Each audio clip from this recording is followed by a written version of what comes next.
All right, Scott, I believe we are live, sir. We are here for another episode of Faces of First Atlanta. I'm here with Mr. Scott Einfeldt.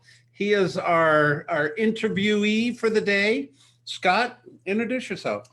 I'm, excuse me, Scott Einfeldt. I've been with Keller Williams for 5 years, Keller Williams First Atlanta for 5 years, and that's the extent of my real estate career to date. Actually, just celebrating my 5-year anniversary in August. August 1st? August 1st. Well, congratulations. This is 5 years and 1 month, huh? That's correct. Fun. So I'm going to start with a quote that says you can accomplish anything you want in life in business within 5 years. It's a Gary Keller famous quote. So we may end with that quote, but we'll come back to it. So help. One of the things I like to start off with is help us understand who Scott is, like where you grew up, what was your story prior to real estate? Well, I grew up in Maryland, went to the University of Maryland, graduated with a marketing degree. Actually wound up meeting my wife while we were in high school. We knew each other in high school, never dated while we were there, but eventually wound up getting married. We graduated in the same class even. I won't mention the year, but we did graduate in the same class. In Maryland, In right? Maryland. So what part of Maryland? Originally right around the Baltimore area. And then when I went to high school, we transferred a little further out to a town called Frederick, Maryland. And which is almost equidistant between Baltimore and DC. At that time, very rural farm country, and it still is, but it's actually become a very sort of hip in place for a lot of the DC and Baltimore crowd to go to, just because of the restaurant scene downtown. And so I went to school, graduated, and my first job out of college was selling pharmaceuticals in Northwest DC. Actually wanted to be a physical therapist. So I was very heavily science oriented my first year to year and a half of college. In college. So coming out of high school, you wanted to be a physical therapist? I did. Why? I always had a heart to help people. Okay. And, I thought that was the way to do it. I never wanted to be a physician. Not that I feel like I could have made it that far, but I always felt like at that time you could combine helping people and sports and a little bit of athletic training, because that was starting to be very embryonic at that point. But, graduated. Little known fact, although some of my ALC people know this because I shared this, is my last couple of years at the University of Maryland, I was a cheerleader for Maryland. Really? So okay. it was a great experience.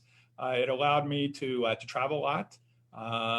And I also paid pretty much about 99% of my college education. Like so, the one arm hold the other cheerleader you up. Wouldn't know it today. I always wonder, like, it's got to be a pretty strong guy to hold somebody up. But. Well, it helps that the girls they could jump. And, so you do get to learn the early days of leverage, the concept of leveraging, which obviously we use in real estate today. Yeah.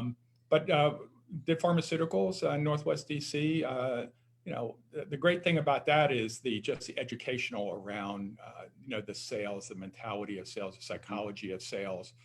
That was, fantastic. Then I wound up taking a job out in the San Francisco Bay Area, still in the medical field, but was in the biomedical portion. And I did that for about 2 years. And then eventually I started my very first company called at that time Biomed Therapy. On the West Coast. On the West Coast, we were in the San Francisco Bay Area. People always ask, East Coast, West Coast. Well, a lot of our dear friends still live in the San Francisco Bay Area. That's where our children were born. It's a beautiful area. So you really can't compare the two, but I would say just from a pure beauty standpoint, you can't beat the Northern California, the San Francisco Bay Area. That redwood forest alone is just unbelievable, It is, and you get up into the Marin headlands overlooking the city and the Golden Gate Bridge. It's a beautiful beautiful environment there. Got it. So I started a biomedical company. Was really blessed through that. Had that for 10 years. And then, my wife and I really just decided that, frankly, we did not want to raise our children in the Bay Area. And at that time, we had a national organization, sales agents throughout the United States. So you have two kids? We had 2 kids. They were both born in the Bay Area. We have a daughter named Hillary, who is actually now up in the Boston area, she and her husband, and my son is in Santa Rosa Beach. Okay. He's an officer in the Army. East to West Coast, huh? That's correct. Yeah. So you got airline miles, but we don't need to go there. We do. Yeah. But that was actually, when I got into real estate, that was one of the things that I knew I'd be bummed out about, was losing all the sort of travel status that I had, with my prior jobs. But we decided we didn't want to raise a family there. We went back to Maryland, and then I wound up hooking up with a very small company. At that time, we were maybe $10 million in revenue. And within 4 years, we were $1 billion. And we went public. And the day that we went public, my family and I were actually on a plane going to England, where I actually started our European operation there from scratch, as well. So, did very well. I was really blessed, through that experience. It's a company called Snyder Communication, and, came back from England, and then, worked with them for about another year. And it was a tough environment. I was treated very fairly, but it was, when you go from 10 million to $1 billion in 4 years, there was a lot of stress and pressure, not only, professionally, but also on my family. And we just felt like that we just couldn't take, the really long hours and the children anymore. Well, once a company goes public, it changes the dynamics of that company, where the pressure comes from, right? It does, but to be honest with you, the pressure that we had to get us to go to public, I think, was more pressure than occurred afterwards. I got you. Okay. Right. So, but it was a tremendous experience. It was a very rewarding professional experience, and financially, we went public. I was early on. I was an executive at that company, so I was really blessed through that. But at some point, you just can't continue to work the days and the hours and still, frankly, maintain a family. So what I'm hearing you say, Scott, is you're not immune to hard work. And you've certainly, over the course of your career, put the hours in, put the dedication in, and humped it, right, to get something to succeed. Yet work-life balance is a priority for you, and you can notice when you're out of balance, right? Now that I'm at the age that I'm at, the answer to that is yes. Okay. Better understanding of the work-life balance. And if my wife were sitting here, I think she still would have a little smirk, saying that I still struggle with that. She can smirk when she watches the video, right? So I've always worked from the time I was 13. Started with one paper route, then I had another paper route, so I had 2 paper routes at one time. I worked my way even through high school, and playing all the sports I played, I still worked, a lot. I don't know if my parents just ingrained that, or it's just something instilled in my DNA, is to work hard. And as I shared, I worked through college to put my way through. So I believe hard work overcomes a lot of things, your deficiencies that you may have in life. But if you work hard and you stay with something, that in all likelihood, you're going to be successful at something. Yep. It's kind of like hard work will always beat talent if they just stay at it long enough, right? That's it. So, and I recognize that early on. I'm an average guy. But I think through hard work, you were a cheerleader, Scott. That's not average. So, but through that hard work, I think really paid dividends. And eventually, right after I got out of college, faith became a very important part of who I am, not just on a Sunday, but when I'm like Monday through Sunday, whether I'm dealing with friends or family, or with clients. And those who know me know that that's really an important aspect of my life. Becomes a value that drives your life, correct? It does. As a Christian, I really, believe in sort of a servant leadership approach. I wouldn't ask somebody to do something that I wouldn't do, or maybe I haven't done. Sort of that golden rule: just treat people the way that I would love to be treated. Yeah. And that's never been hard for me. It's just, I think, part of my DNA. And, as a Christian, I think hopefully that comes across in my dealings with all people, whether it's my clients or friends or family. So, Scott, I think it's interesting. I've coached thousands of agents over the years, and lots of them come to real estate from all different walks of life, right? Yet the disciplines you create in a corporate environment that you bring to your real estate career are disciplines that are ingrained in you from all those years of hard work and building those companies and all that stuff, where other people come to the industry and they never had that, they never developed those disciplines, right? So you come as, would it be safe to say, as a second career into real estate?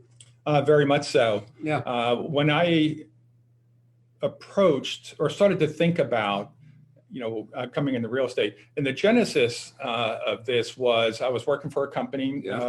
They were based out of Charlottesville. We were a software company, and really for the last 20 years of my career, I went from biomedical to software.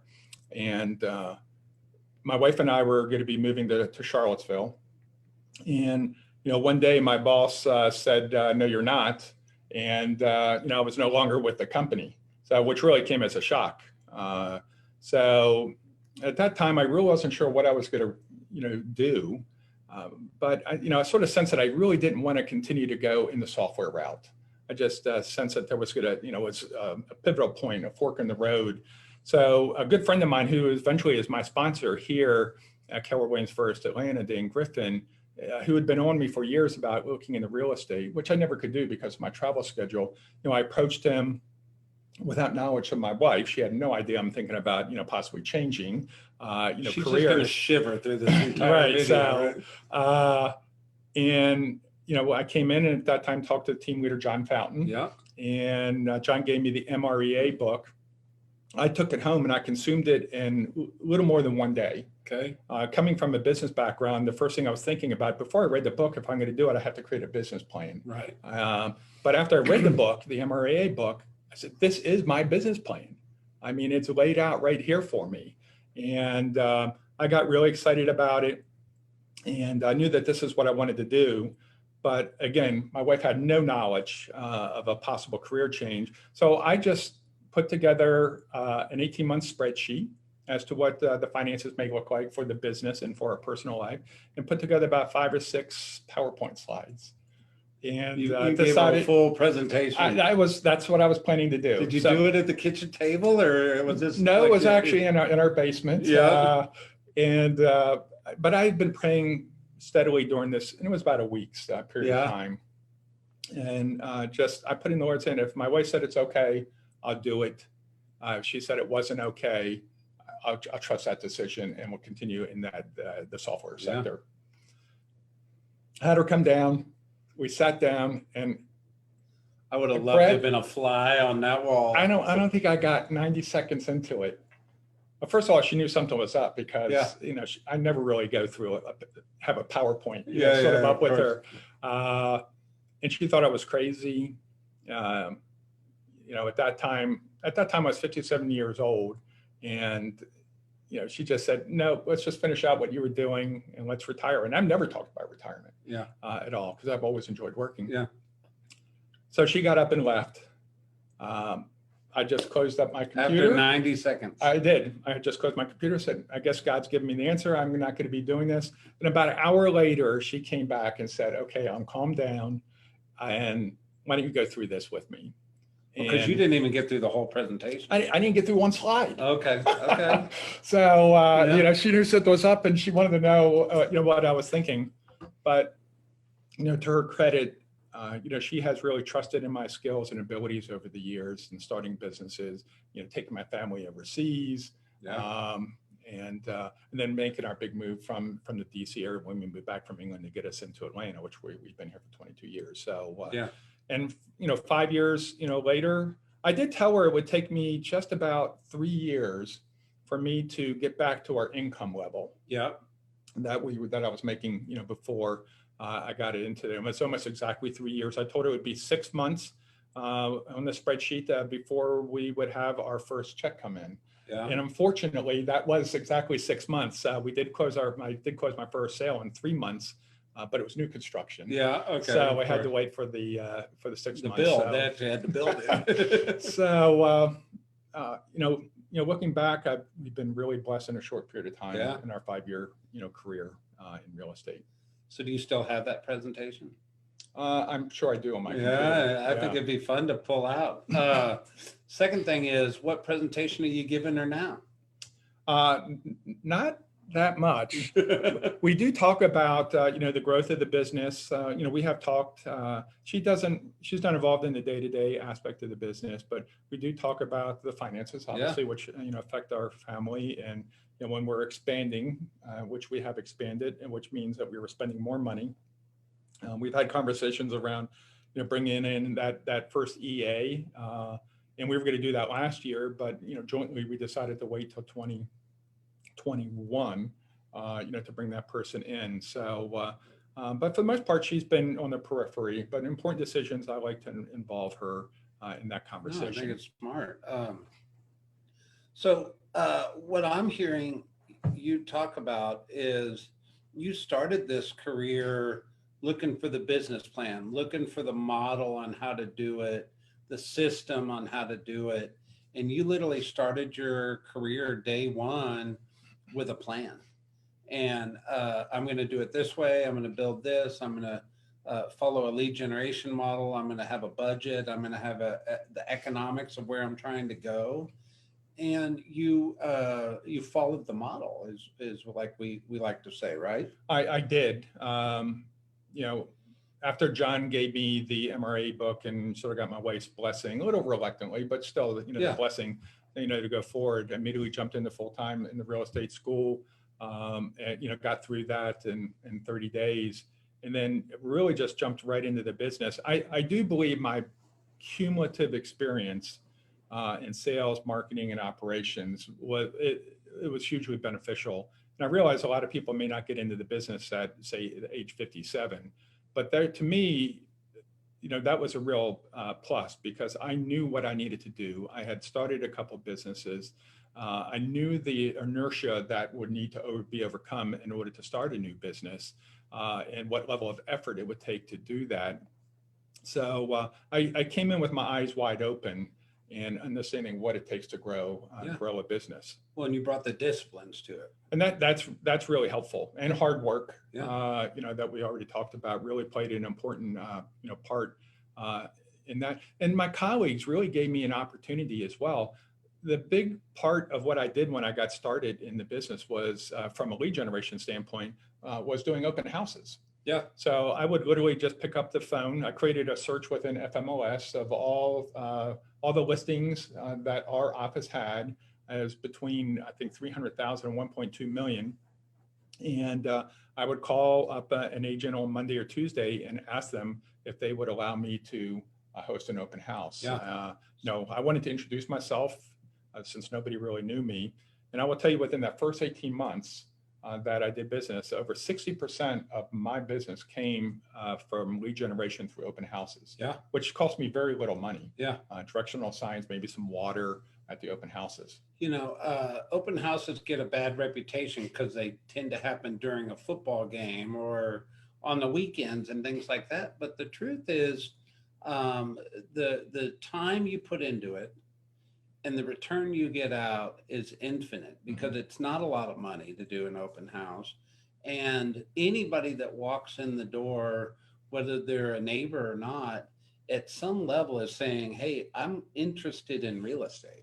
That's correct. I mean, more times than not, the leads that I got really weren't valid, but that's secondary. You have to put yourself out there first, create the activities, which will create the leads, which will create the showings, which will create the contracts, which will then create the closings.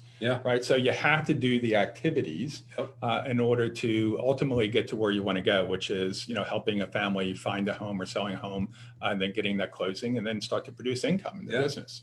And nowadays, with you throw social media on it, it actually becomes part of the social media content that you can put out there to your people, right? It is. I will say probably social media is probably the one thing that I have a Facebook page, business Facebook page, and we have a website, and we do those things.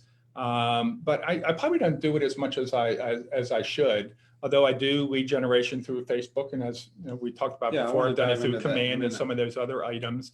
But I also, a lot of my clients have chosen that they'd rather stay private, with their closings. And I respect that, even though it may hurt me in my business.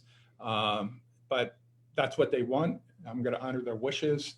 And, for that reason, you don't see a lot of, sold homes on my Facebook, much as I'd like to. No. I think you could just take celebrities, for instance. There's that certain type of celebrity that wants to go to the restaurant, sit in the middle of the restaurant and be seen by everybody. And then there's the celebrities that go to the restaurant that allows them to sit in the back corner and be hidden and live a private life. And not one's right or wrong. It's just what clientele you attract, right? That is. And the other thing I'd recommend, particularly somebody who's really getting started in the business, I shared with you that open house safe search that I did in FMLS. If you want to be in the higher price points, go to the higher price points. I did the open houses, at typically, even though the low end I think was 300, 350, the upper end was 1.2 million. I was typically looking for homes $600,000 and above. And I knew I live in Sandy Springs, so I knew the area. And I just realized that if I'm going to put in the level of effort on closing something, I'd rather do it for $500,000 or $600,000 plus home, than say a $200,000 or $300,000 home. You're still helping somebody, regardless of the price point. But at the same time, if I'm going to put that same level of effort in, I'd rather make more money doing it. People ask all the time, how do I sell more luxury, or how do I raise my average sales price? The truth and the simple answer is go meet people that live in more expensive homes. That's and it. Open houses is one of a great strategies to do that. So 5 years into this thing, has it all been smooth sailing? Mainly, okay. I would say. Part of my growth, I shared with you open houses, and then I did quite a bit of Zillow, as well, beginning in year probably 2. So you dived into the internet lead generation world. I did, and I did very well, with that, and was continuing to grow. I think it was year 3. We did 34 transactions and a little over $14 million, in revenue. And a bulk of that was really coming from Zillow. My close rate was almost 4.5%, which was still pretty good, from internet lead standpoint. Yeah. But with Zillow getting into our business a little bit more aggressively, I really wanted to rethink my strategy and why am I paying my competitor now, for a lead. And I really started to rethink what I wanted to do and what I wanted to spend.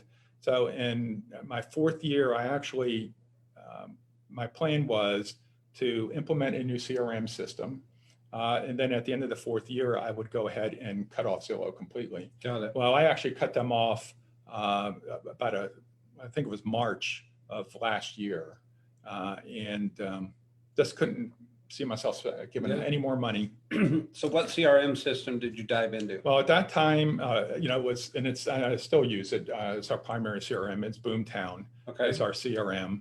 And I realized that it would take about a year to make up that difference in terms of the leads, because the internet leads, based on all the research, we're going to take a little longer lead cycle to work the way through the pipeline. And sure enough, it did, because we went from over $14 million my 3rd year to, I think it was like $8.8 million our 4th year. And then what we already have on the books, and we're not quite through the 3rd quarter, we're already closed another contract over $12.5 million. Nice. So, the things that, I put into place are starting to really pull through the pipeline. Right. So Boomtown was a predecessor to Command that existed before Command was ever created. Right. And in my opinion, is Command eventually will, because of the cost savings, will pull somebody like yourself that's built their platform on Boomtown over to Command just from a cost savings as you start to migrate your business. However, having said that, Boomtown is a strong program for those lead accelerator type products, which is the Facebook ads and the Instagram ads and the videos and all that stuff to generate leads, right? That's correct. So talk to me about that. How is that a viable business model for you? Well, it's an important business model for me, but I'll step back and really, and I've said this in our ALC meetings and our technology subcommittees within our ALC, that if I were that brand new agent like I was 5 years ago, when I was really looking for a CRM system that would work for me, and I came from an environment where we implemented CRM across 1,000 salespeople in an organization. So we use Salesforce.com. Oh, yeah. And there just wasn't through the roof this week. Did it? Yeah. Okay. But there really wasn't something that was that sophisticated within the real estate business. I think as we started with real estate E-Edge, specific. that's correct. It Yeah, had to be that's real estate specific, and I learned that pretty early on. That Salesforce, at least at that time, wasn't a really good platform for real estate. So, with Command, I've said if I were that agent starting over again, I would have loved to Command. Yeah. Because it certainly did a lot more than what the system I had originally implemented, which was Top Producer, which was a fine system, but I still had to pay for it. Yep. And but Command has its level of sophistication, far exceeded I think what the Top Producer was able to do. So I still recommend that if somebody's really just getting started with Keller Williams, the Command is the platform. And with any CRM system, you just got to dive in, learn it, use it, and leverage it. Even though I'm with Boomtown, and I've used their Facebook for lead generation, and I found that to be very successful as well. So I'm just not using Command to put in our opportunities and our transactions. I'll predict in the next year or so you'll find your way over there from a cost savings. You may not, but that's my prediction. Well, I would rather not spend any money on a CRM platform, but the lead generation is really important. I have a team of 3 people right now. Sure. So, I'm providing them leads, I'm augmenting what they're doing. And we spend, each Wednesday going over what is our success, what is our pipeline, what does it really look like through the Boomtown leads. And I continually stress to them the same things, that I did, do the open houses. Now, things got a little weird with COVID, right? So nobody was doing those, but we're getting to the point where people are comfortable, go out and do lead generation. I also did door to door within my farm area, which may be a little problematic still, right now, but there are methods to do lead generation that don't cost any money. But I look at it as a team leader. My job is to, grow an organization, help my team members to be successful. And one of those is not just about lead generation. It's about, running your business. Think about what you're doing as a business. Yeah. Do you know how much you're making? What's your net cash? Are you making sure that you're putting money aside, for your taxes in that rainy day fund? Yeah. So you started day one with this vision of building a business. You had the plan, you had the PowerPoint, for Pete's sake, right? On building this as a business. And so all these business principles are important to you. You're passionate about it, I can tell, and you want to make sure everybody sees the business principles along the journey, right? I do. That was one of besides culture at KWFA. Yep. The main thing about joining Keller Williams was the business model and my ability to be able to grow a team, whether I wanted to or not. I mean, that was my vision when I started 5 years ago. And we're still a very small team at this point, in time. But I look at the people that God brings in my sphere is, to share my experiences, both the things that worked and the things that didn't work, and to help them, achieve their goals, their financial goals for themselves and their family. In order to do that, you got to really, it's your business, right? You got to run what you're doing as a business. So in a way, you found yourself back to where you were when you got out of high school.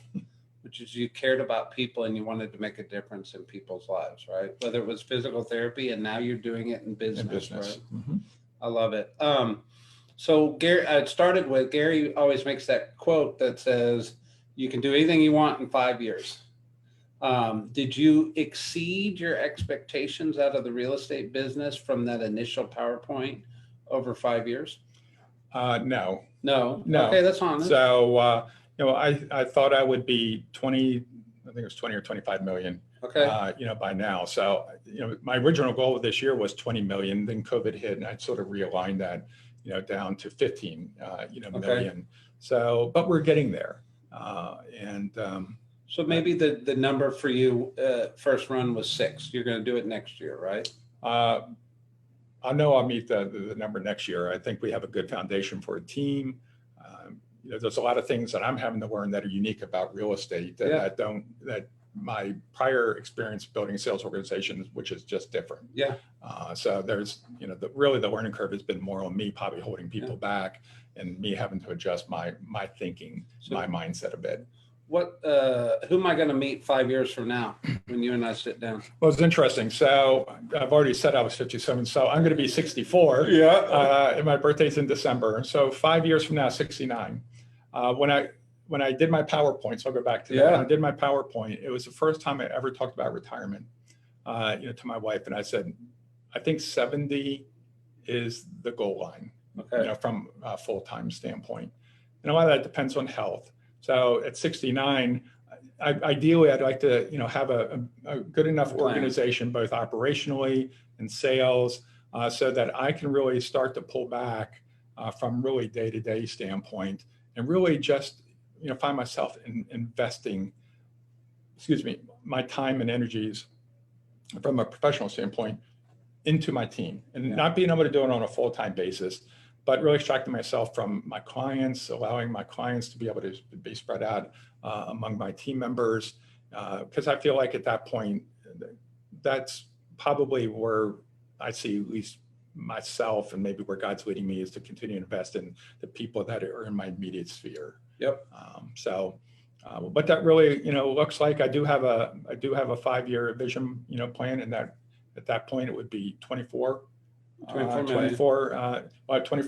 agents. Okay. So I knew there's expansion opportunity, which I had an opportunity to do that, but I wanted to hold off until we really built our base here and understand our systems a little bit better. Yeah. That's where I see us going in the next 5 years. All right. So my favorite question, I always end with this one, Scott. If you were going to write a book or give us a TED Talk, what would your subject be? What would the title be? Well, it'd have to be a combination of what hard work and combining hard work and your faith. I think if people know me, they know my faith drives who I am. Mm-hmm. Right? It drives my moral compass, my integrity, which I think are greatly needed in the business world. And so I would really say how you can, combine, faith into your professional life without being overbearing. Those who know me, I'm not a very proselytizing, kind of person, but they know that if I say I'm going to do something, that I mean it, I'll do it for them. They know that I'm going to care for them. So it can be exhibited in all, you have to act on what what's been put in front of you and use the experiences. And my faith has been critical the majority of my life. And, God has used business, as a platform to be able to share that. And, I think if we can, whatever our faith is, and, putting that, together with our professional lives, I think is really an important element, because that'll bring integrity and morality into all that we do. Yeah. Scott, I love it. Thank you so much for sharing with us and your time. And I appreciate it very much, man. Thanks, Brett. Have a good one. Okay.